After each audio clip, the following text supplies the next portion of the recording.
Hi, and welcome back to another episode of Leaving a Rich Legacy with Jessica. I am super excited for my guests that are here today. I have Gary and Brittney Wardlaw, who are doing some amazing things in the community. And as you all know, this podcast is a love letter to my younger self and is bringing topics, to the Black and Brown community that we do not often discuss, that we're afraid to discuss. And it's an opportunity to break the generational patterns that came before us to really leave a legacy for the next generation. So, Gary and Brittney, I am super excited to have you here. Welcome. Thank you. We're Thanks for excited to having be us. here. Thank you Yes. so much. So Invitation. I'll share. I was looking for someone to speak at my event, and my therapist recommended Gary. And Gary, you had a lot of amazing things that you shared during the event, and I wanted to bring you two here because you are doing some work within the community as parents, as coaches, and therapists and attorneys that really is making an impact, and I think it is very beneficial. So, one thing I love to ask everyone because we wear so many hats, but I want to start off with who is Gary? Who is Brittany? Because sometimes it's so great to hear how individuals define themselves and all of the great things that they're doing. So I'll start off with you, Gary. Who is Gary Man. Wardlaw? Yeah, that's a loaded question. I would say I am, first and foremost, when I think about my identity, I am a believer. What I mean by that is I was raised in the church. Went because my mama went, my mama's mama went. But it really never stuck for me until I went to college. I went to a Christian university, not really being a Christian, and I'll save that story for another podcast. But just a little bit of that. Um, I really didn't know who I was, and then when I got to my senior year, I was able to go on a mission trip, and it was there where I truly um, fell in love with Jesus, where I really decided that this faith walk, this decision, I'm going to make it for me. So that's when I decided to truly give my life over to Christ, and um, best decision I ever made. One, and then my second decision, which leads to the next part of my identity, is being a husband. Um, because on that mission trip where I chose Jesus, um, also chose my wife. So I became a husband. What was it, 2020? 10, No, how old was I? 23? 20, 22. I was 22. Um, Met her on that mission trip. Fell in love with her. So I fell in love with Jesus and my wife at the same time. And I became a husband in 2012. So that's a huge part of my identity. Um, and then I became a father in 2014, and have we've been reproducing ever since 2014. We have five little girls. So I'm a girl dad. I am I'm a therapist. I am an entrepreneur. And really just a person that enjoys to be on the side of people, walk alongside of people to help them in their journey of marital wellness, mental wellness, and just seeking healing. So that's what I would say who I am. Is that a synopsis of Mhm. who I am? All right. Yeah. Yeah. What about you, Brittany? I think for me, what comes to mind, similar. Obviously, we've run parallel to one another for the last 14 years, and Mm-hmm. on my retractable for my business, it has all of my identities as a professional, and then at the bottom it says disciple, wife, mom, boss, and that really sums up me. I have always, I've always been a follower of Jesus most of my life, as long as I can remember. And then, became a wife about 14 years ago. And that has been a big part of my identity because I love being married. I love my friend, my business partner. And then became a mom and had a lot of kids, and that's been all consuming as part of my identity as well. And then in the last few years, we took this huge leap into entrepreneurship, which has become an aspect of my identity because I've always been a very traditional by the book person. And so I was always very comfortable with the idea of, college, law school, 9 to 5, benefits and, predictability and all of those things. And so entrepreneurship has just been a step of evolution of my person, um, and a big aspect of who I am. And yes, I'm trained as an attorney. I'm a consultant and a coach, but at its core, I'm an advocate for humanity. Like I'm an Yeah. advocate for people. And so that's really what drives the business things that I do and that we Mhm. do, is because I have a heart for advocacy. Um, Yeah. for people in a lot of different ways. So That's a lot of our identities. But I mean, I think if you go a little deeper, like who we are just we love having fun. We love traveling.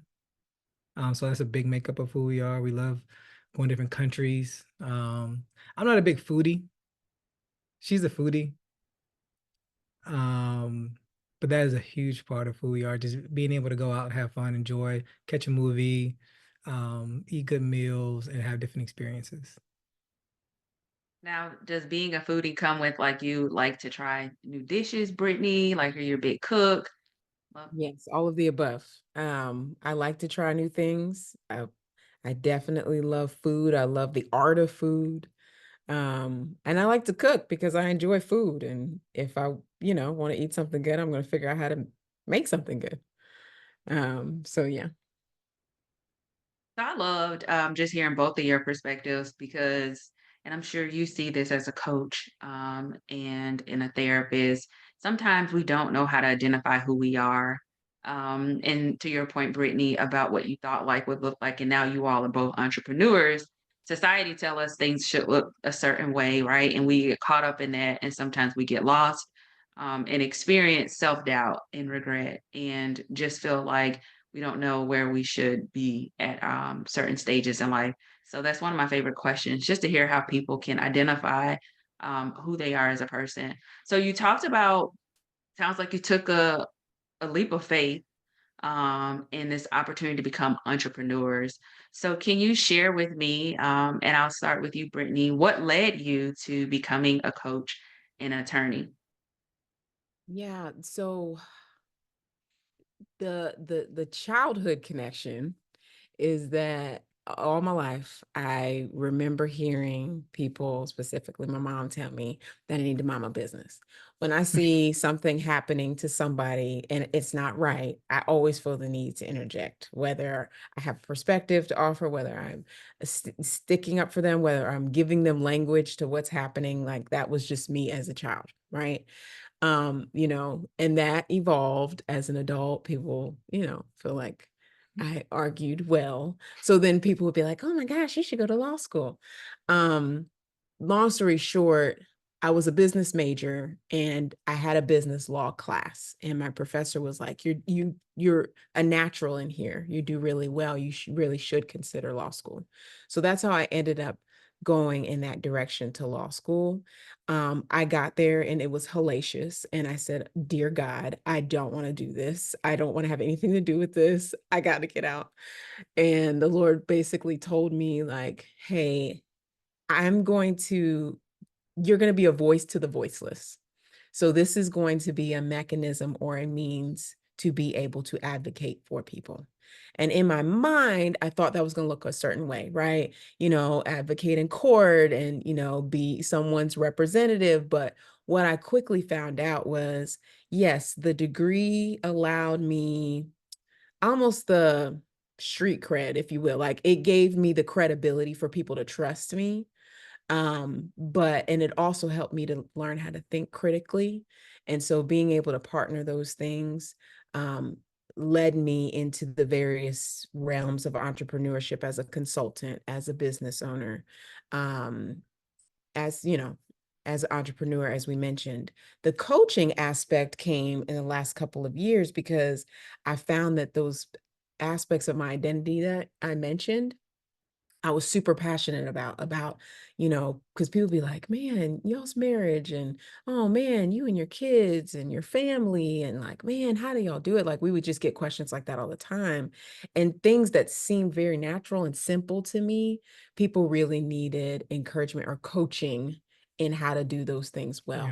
So that's how the coaching aspect evolved because I was like, man, these other aspects of my identity that are really important to me, like, I don't have to feel like it's home and work. Like, this can all be one thing that's part of who I am. So that's how I got here. What about you, Gary? What led you to becoming a therapist?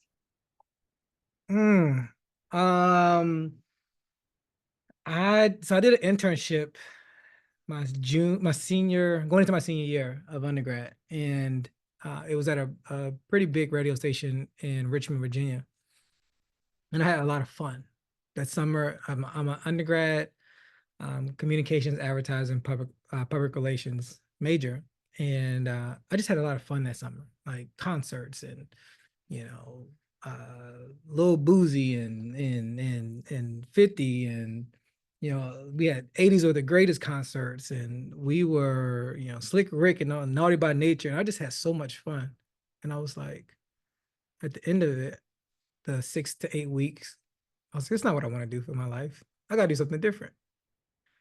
So then I do what all little brothers do, and I follow your older sibling. So my sister was in yeah, and especially at that time, like it was undergrad is just not it. Like you got to go get your master's. So it was like, I need to go get a master's. And my sister, she was in a counseling program. So I was like, well, I'm gonna be a counselor. And I was always told that I'm easy to talk to and people would tell me their issues. So that came kind of like with her, like it came natural to me just listening to people and just hearing them, not trying to fix their problems, just being an ear. So she was in the program. I decided to apply to the program because I was like, I don't want to do this for the rest of my life. So during your program as a therapist, they basically take you through therapy. So every assignment that I was doing would lead back to some undealt with trauma in my life or some undealt with issue in my life. And the idea is that they don't want, you want a therapist that's been able to do at least some work before they sit down and help you. And I was probably crying every other class, every other assignment because it was hard but healing at the same time. And I was like, oh yeah, I want to do this. Like if I can get the healing from the things from my past and have a different experience outlook on life, I want to be able to do this full time. I want to do this for a career. And I just felt more, you know, I could have partied all summer. But I was like, I think this is probably a little bit more meaningful to be a therapist and do it formally and get trained and specialize. So that's why I decided. I saw the healing in it and I wanted to provide that space for others. I can relate to just the therapy situation and trying to figure out why you crying in every session. Um every session I'm like, this is not supposed to be one of those sessions, but it's so good to hear that you experienced that because I think a lot of people are afraid of that.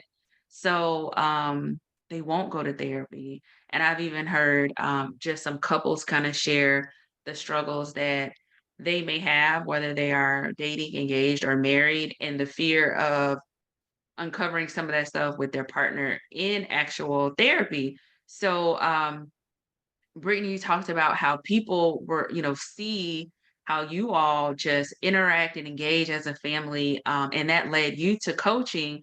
So, can you share, Gary, what made you want to implement right family and couples therapy in your practice? And would love to hear from you, Brittany, as well, as far as if you contribute to that and what that looks like as you both being a married couple in your business. Yeah. To me, it really wasn't even an implementation, honestly. I think it was a foundational part of it was the foundation of TRC. I see individuals, but couples and families from the jump has always been what I wanted to focus on and what I wanted to who I wanted to help. And the reason being is because I worked a lot with individuals in the early part of my career. Um, and I would just feel stuck. I would feel like wasn't helping as much as I could. And really I would work with a lot of kids and we would do great work with these kids. And throughout the week, we send them home on the weekends. And then Monday, it's like we're back at square one. And I'm like, well, that's because the family system isn't changing. That's because the kid is getting the help, but the family that they're going back to. And I realized that you're always attached to a family, whether it's a nuclear family, a biological family, whether it's adoptive family or foster family. Like kids are always going to be for the most part, a part of some family system. And I was midway through my internship and I sat. We do rotations in your master's program. Just different areas. Adults and geriatrics and psych units and hospitals. So you get a great experience. And I remember sitting in a session with the family therapist, and I was in the work of the family.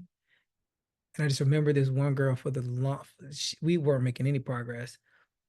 But when the mom and dad came in, and she was in there for suicidal ideations, and I remember for the first time they heard their child.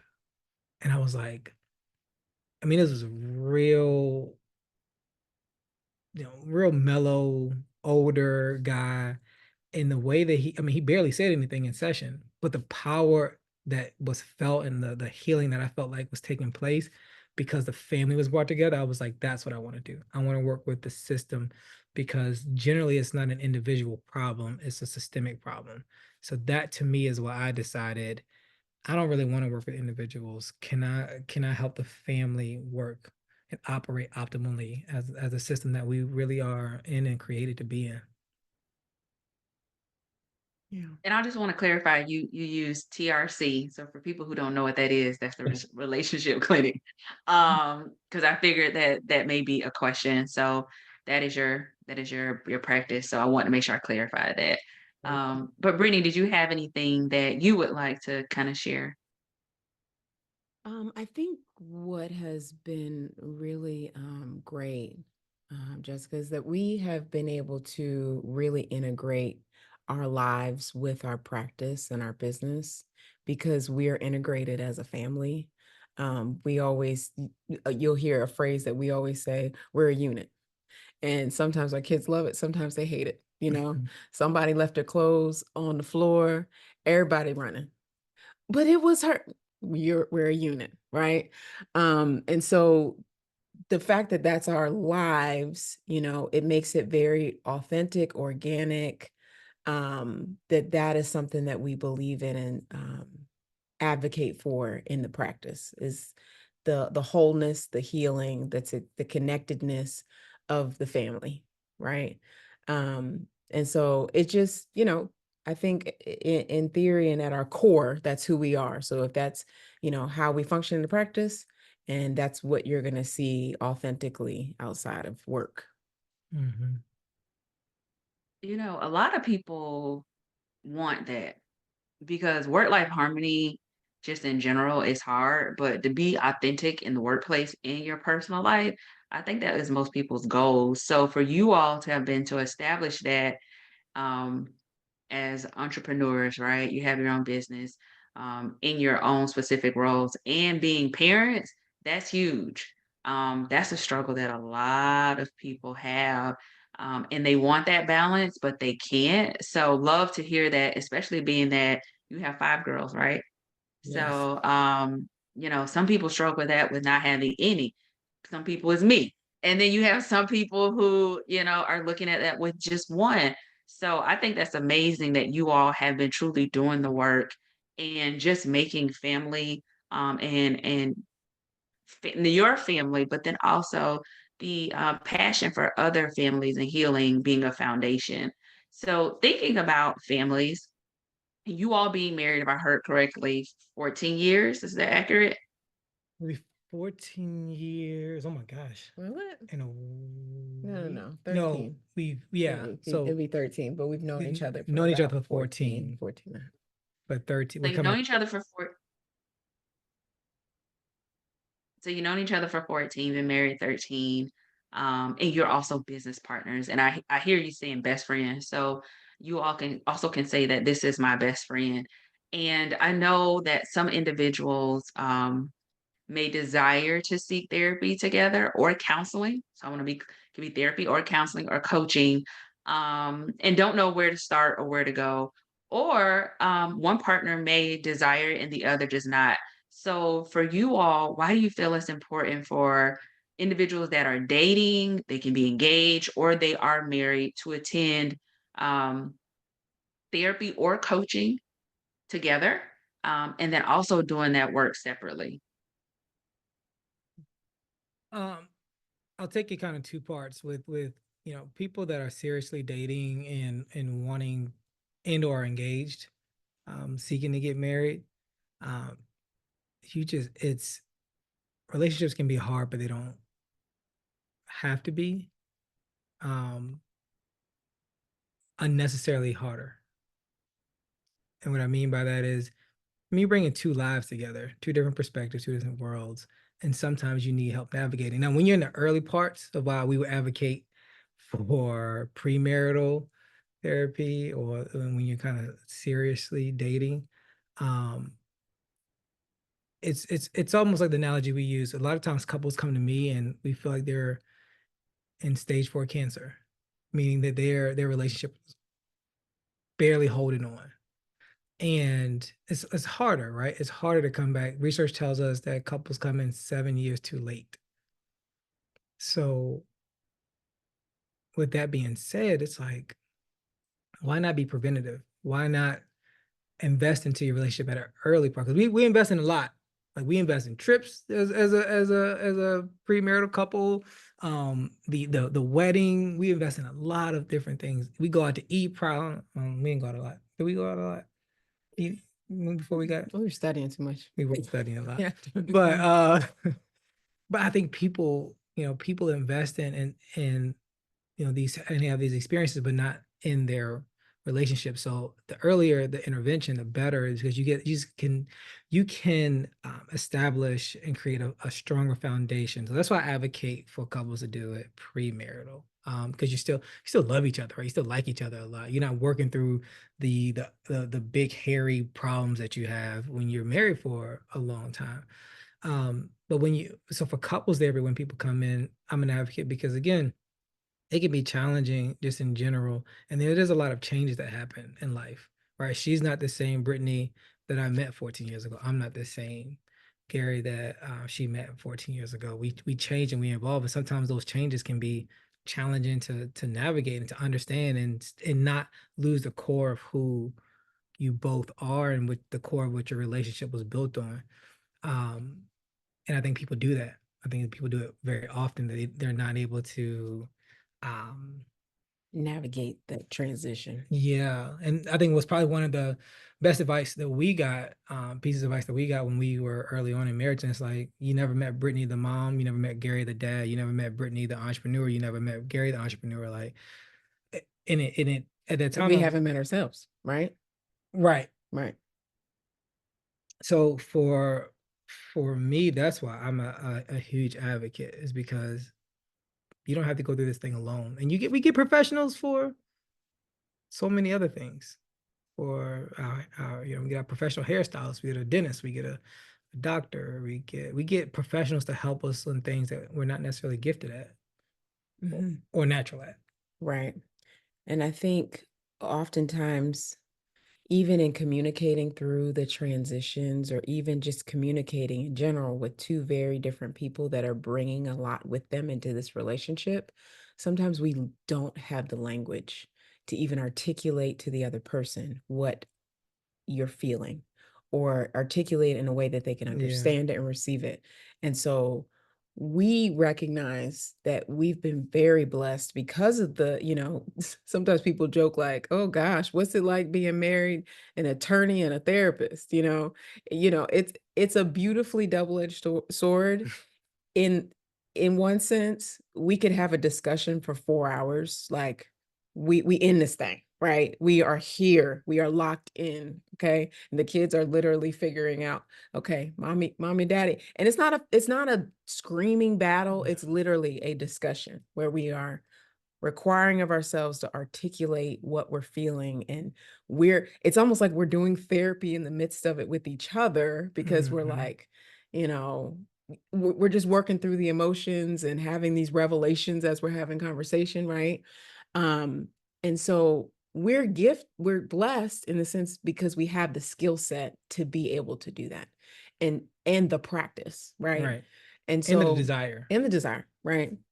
And so people that may have the desire but haven't had the practice or don't have the skills, like, it can easily get very frustrating and you want to throw the whole thing out because we're not getting anywhere, right? And so therapy and coaching really allows you to bring somebody else to help equip you to run this race, to play this game, to be invested in this process. Like, yes, I'm here, this is hard, but we might need a little help, right? And we've had seasons and pockets in our relationship where, man, even with the skills we have, like, we're kind of stuck and we need another person who also has been trained to do this to Mhm. help us walk through Mhm. this. So, And just to add quickly, the second part of your question is like even individual therapy. Although I'm a big advocate for couples and families, I've had to learn that Brittany's needed her space and even me my own space to be able to process. Not that we keep secrets from one another, but that we just have the space with our individual therapists to just try to make sense of everything that's going on in our lives. So it can go either way in terms of whether you have a couples therapist or whether you do individual. I've come to learn that there's value in both. yeah. Because there's things that you need to work through as an individual in order to come to a place to work through some things. Because all my stuff is not his stuff. So for that other person to carry that too is a lot. And I think that's one of the things that we have learned. Because in the beginning we're like, oh, we got to do it together. We have to be together, And I think in the last few years, especially as life has gotten more complex, right? Where and deeper things are coming out because the complexity and pressures of life are bringing up things that were way down that we didn't even know about. Um, so yeah, just a Mhm. second that. Yeah. So I was going to ask that question, and you just touched on it, Brittany. So primarily, my community is women, and in that, I have, of course, connected with other men. But I know that that is my ministry, and I stay in my lane. But just talking to some couples um, I've met, and primarily men, they feel like their partner should be the person they can share everything with. And I love that you touched on carrying it, right? Because you love Gary, and if Gary is stressed and going through something, you are going to naturally carry that regardless. And I think when you have a partner, it's so important to realize like you can share, but that isn't the only person because you don't know how that affects the person carrying their own weight. And now they naturally just carrying what you share. So I'm happy you said that because that's a conversation that I've had where I get a lot of pushback about no, she, or he should be the person I share that with. And I don't think we understand how that affects the other person. But then also, you all mentioned going through different seasons of life and just being there together, but then also growing as individuals. And a good point was made that, as we grow and do different things, we don't know what type of childhood triggers are going to show up. So, needing that individual to connect with so that you can navigate that as an individual and then as a couple, because we all have some type of trauma and experiences that triggers us. And, I know as an entrepreneur for myself, I felt alone a lot. So I'm Mm. going through all type of triggers. So just imagine if you're married and then now you have children and you're still trying to be the best version of yourself navigating through that. So a lot of gems that you all shared, that I think that so many people can relate to, whether you are married or single. So speaking of you all growing, going through different seasons. You've created a family. You now have the relationship clinic, but family is important. So when you think about generational patterns and the importance of trying to heal that and the impact that it can have on whether that is children or family and friends, how can therapy I'll ask you first, Gary. How can therapy assist with healing those generational patterns to help the next generation? Oh man. Oof. I think therapy. I think first it it provides the space. Otherwise, otherwise the space that otherwise would not be created to even say that this is an issue. Like we have something that's been a generational pattern, um, and we're going to put it at the forefront. We're going to give it the space that it deserves. Um, so it kind of ups the importance. It's like it lets people know that, and families know, individuals know that this is not something that we want to continue or affect future generations. And I guess the story that I can share with that is, I know for me, I didn't grow up with my dad, but we reconnected around 8 or 9 or so, around that age, and um, I love my pop now. We have a good relationship, solid relationship now, but it wasn't always like that. And I came from I won't say typical, but it's not unheard of for us to grow up in a single parent household. Um, so for me, when I was able to reconnect with my dad at a younger age, he's not the dad that he is now. Right? He's grown a lot. He found Jesus. Um, he's a different person. So I'll preface all of that before what I'm about to say. But when I was 8, 9, and 10, like he was still going through his whatever he was going through. And I remember, he was, that song about the Temptations. He was a Rolling Stone. Wherever he laid his hat was his home. So like, you know, different kids by different women, and enjoying the freedom of being with multiple women, and I felt like that cycle was continuing with me. So it wasn't until 18, 19, 20, where I'm just like, again, the space of therapy that it created for me was like, I recognize that this pattern has already crept in, and I don't want it to continue to my kids. Like, I don't want to be out here with multiple women. I want to be monogamous. I want to have a healthy family. I want to have a whole family. I don't want to have a broken family. So I think therapy helps you kind of stop and say, how do I, how is it affecting me now?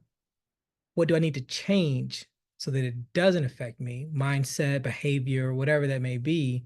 What do I need to commit to ensuring that I don't repeat the or generational patterns that have come before me? Um, so I hope that I know it's kind of a long question, but I kind of wanted a long answer to the question, but I wanted to kind of tie a practical story to it, because we hear about generational patterns or curses, and um, I'm just like, I think for me, therapy is that space to let you know that this can be changed, if you want it to be changed, if you're motivated for it to be changed. And I know for me personally, and a lot of people that I work with, the motivation is there so that you don't carry on that generational pattern. Yeah, no, I'm definitely following, and I think the most important piece is you got to be motivated to want to do it because the journey doesn't look good. And we Mm-mm. talked about all the crying, and just some of the things that 8-year-old and 9-year-old Gary, right? You starting to relive those experiences and those feelings and those emotions. So identifying like, I don't want to carry this forward. I want to be the one that stops it and breaks it. And sometimes that's a lot of weight to carry, because there's a lot of work to do. So I absolutely understand what you're saying. Yeah. But Brittany, is there anything else that you have to add about No, generational patterns? let me add this real quick. I think one of the things that I always let clients know is like as a family therapist, I always think family of origin.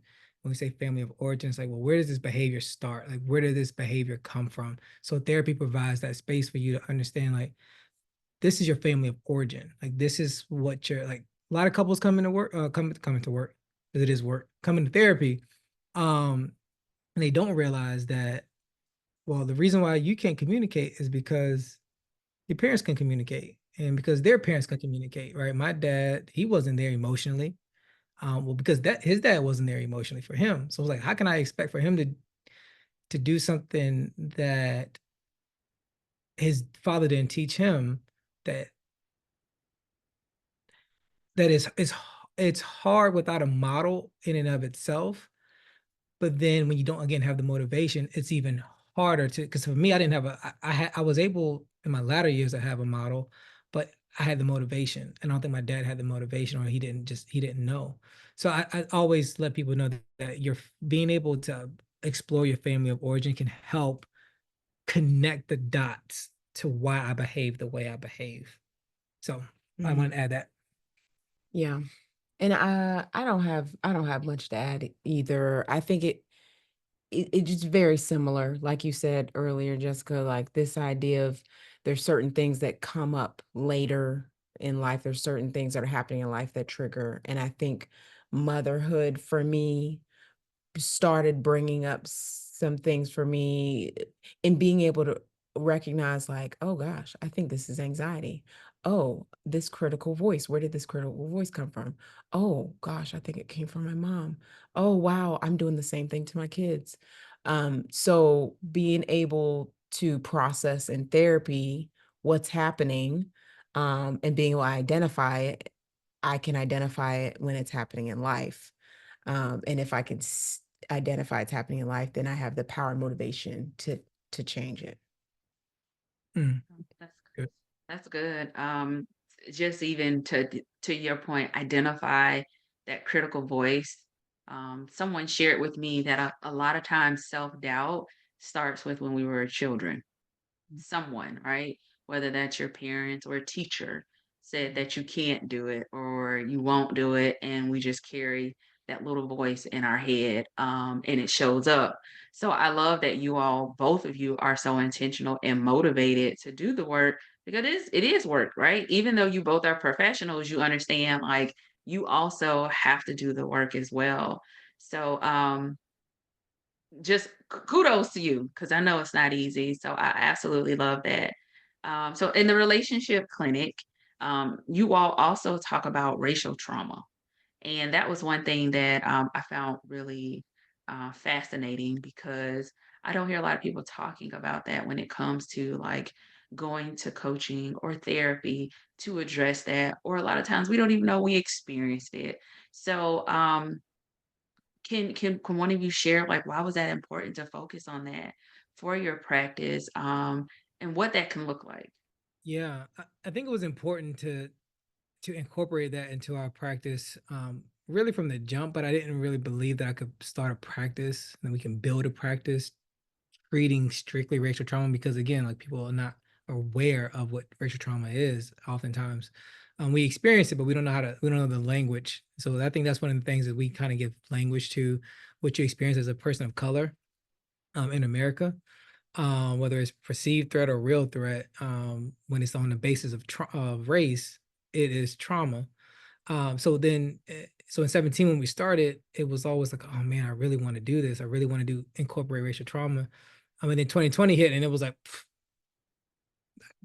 enough said. Like everybody knew what racial trauma was because we went through years. Not,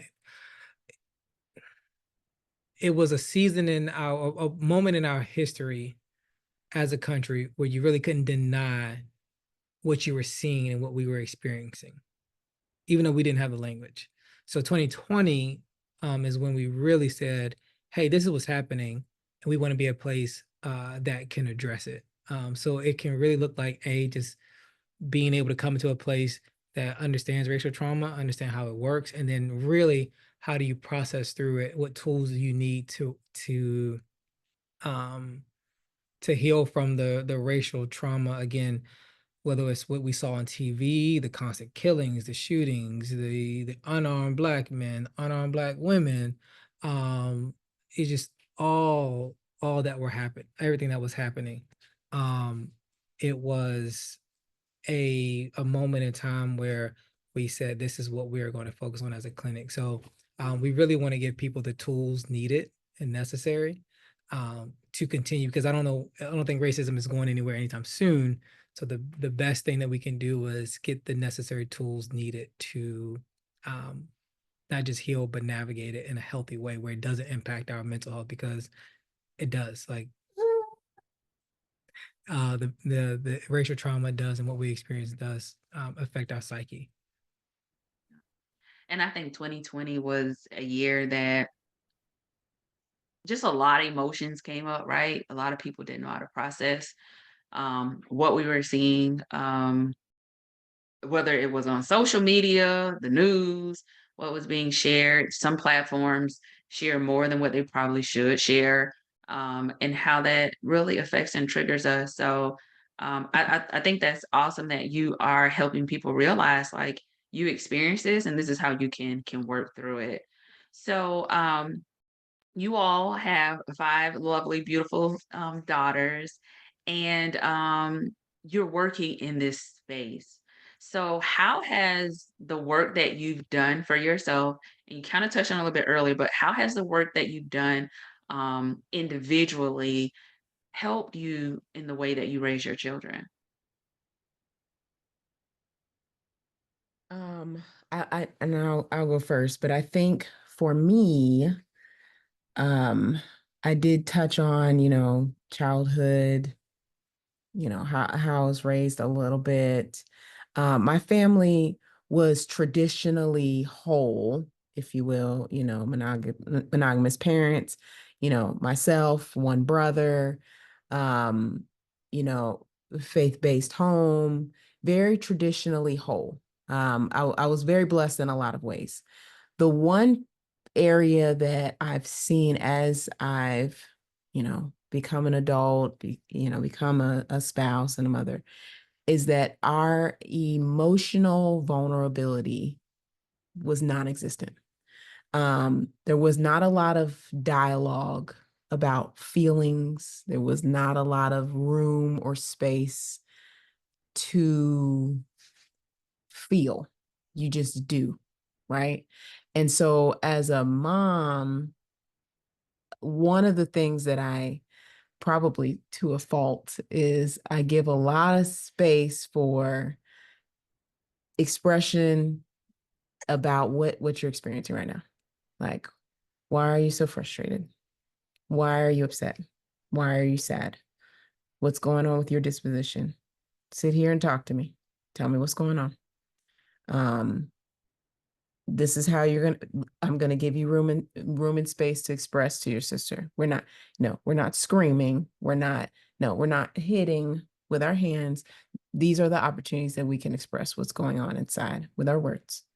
And so just being able to slow down, to give space for that, we believe has made a big difference, because one of the feedback we always get from people is like, your children just seem really emotionally whole and stable. Like, what are y'all doing? Like this, like their age, like people are surprised with their age and things like that.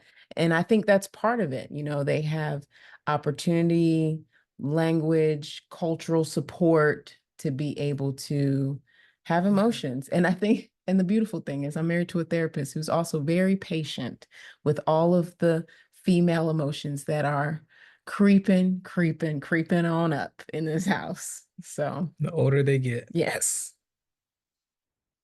So that's That's good. Yeah. So, what I hear is, giving your kids a voice, right? An opportunity to share their emotions. And growing up, I think a lot in the Black and Brown community, why are you crying? I'll give you something to cry for. Or, just basically in so many words, like cut it out without giving them a voice. So I love that. And I think that really plays a part in parenthood with allowing kids to be emotionally intelligent, like you said, emotionally vulnerable, and how to carry forward in if there are triggers later in life, how that shows up and how they respond. So I do think that's super important. And I think a lot of parents probably would appreciate that. So one, just love the energy and what you all are doing. You've created this space not only within your family, within your business, but in general for your community, where they can be vulnerable and share. And you both mentioned that in defining yourself that you're great listeners.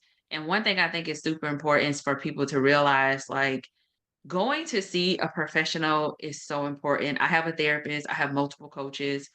As a coach, I have coach therapists.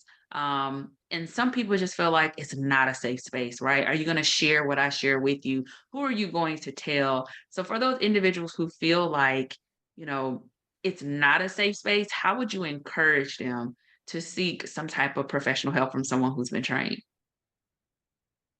Well, the first thing is, I would encourage them. I would encourage people to know that as a licensed therapist, I'll speak to the licensed therapist part, which I didn't really think until I had somebody ask the question or tell someone that they weren't going to come see me because I would tell their pastor, and I was like, wait, what? Essentially, they thought that they don't realize that we're bound legally, that we don't like this is not something for play that we just do on the side and we just tell people to come into our office and share their life and then go tell somebody that refer like I was like, oh, this person really doesn't know that if I told what you told me in session to somebody without your authorization, you could sue me. I could lose my license. Ain't nobody trying to lose my license. I got 5 kids and a wife and a home. Oh, so at first, the first thing I would say is it's confidential. And there's reasons why we have to break confidentiality. And obviously, if you go to therapy, your therapist will tell you that. But that's the first thing I would say is this is private. Like people, sometimes I tell people I'm a professional secret keeper. All right. There's no me going out and telling your business. The second thing is I would validate their concern. I would validate, I would understand why they're hesitant, but encourage them that when it's like trying on a shoe, like you have to be able to find the right fit for you as a therapist. And when you can, or as a client looking for a therapist, and as you try on different shoes and you have different consults with therapists, you'll get comfortable. You'll feel like this is a shoe that I can walk in for a long time, or for however long I need to walk in.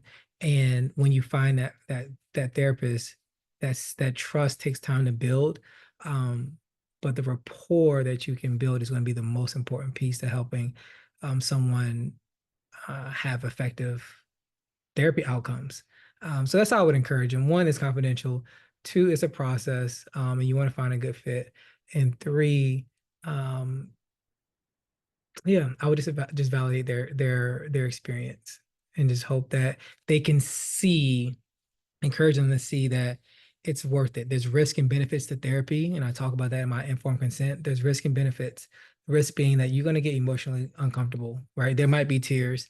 There might be a lot of emotions that you've never experienced, but the benefit outweighs the risk, in my opinion. And that's why I do what I do. And I think that's why we do, even as a couple, even when we work with couples, that's why we do what we do. It's because the benefit outweighs the risk. Yeah, I'm glad you shared a personal example, right, with someone that, this is your livelihood too. Right. Um, right? You're passionate about it. It's aligned with your purpose, but you also have a confidentiality agreement that you have to stick to as a therapist. So I just want to share that because I've heard that a lot. Like I don't want them to tell their spouse. I don't want them telling just people my business, and I'm like, no, I don't. These this is their livelihood, and a lot of work has been put in to get, your license. So definitely happy that you spoke on that. Um, Anything else before I got one last question on that topic. No, All right, no. so this is my favorite question of the podcast, because I feel like it's an opportunity to revisit maybe your childhood. But if you could have a conversation with your younger self, what would you tell them? And I'll start with Brittany. Um, I think what I would tell my younger self is that don't be afraid to fail. And there's a saying that I see floating around sometimes, like on little signs that people put on the walls and decorate with. And I know it's based on a verse in Proverbs, but basically says, God is within her, she will not fail. And I think what has debilitated me a lot of my life is I didn't have the language to realize that it was perfectionism at its core. Um, and in hindsight, I just recognized there were so many things that I could have done, should have done, could have tried, probably could have been great at, but mentally, I don't know that I didn't have like a coach. And even to say that, even when people were like affirming me, I always dismissed it like they're just saying that. They not, like it was always a reason that whatever they're telling me is not true or legitimate. Um, but yeah, you will not fail. Just try. Just try.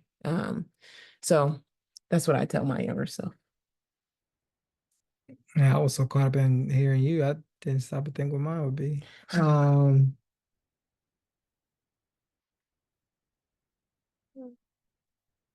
yeah, that you're enough and that you're safe.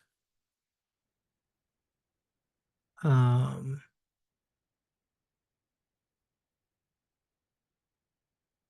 you're capable.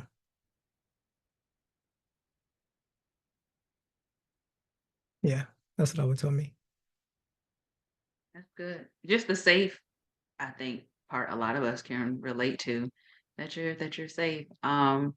So well, I appreciate both of you just being here today and sharing um your story, why you're doing what you're doing, and just the impact that you're making. How can people connect with you? Um, how can they connect with you? I'm definitely going to have to let people know they got these awesome hoodies and shirts. Mhm. So I definitely would drop the link Please. for that as well. But how can they connect with you?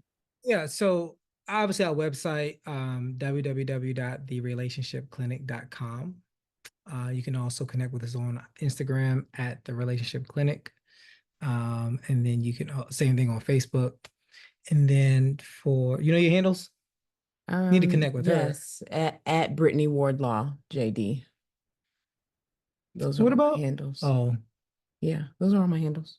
Brittany Wardlaw at At Brit Brittney Wardlaw, Wardlaw. JD. That's Insta, TikTok, LinkedIn. Yes, LinkedIn. Mhm. Um, so yeah, that's how you can connect with us. And of course, send us an email, admin at therelationshipclinic.com. And I have a Sounds book good. dropping soon. I'll probably be saying Okay. that. Yeah, Can I do you have. can you share just a little bit of what they can expect if you can? Yes, yes. It's called My Untold Stories, The Roads That Led to Liberation.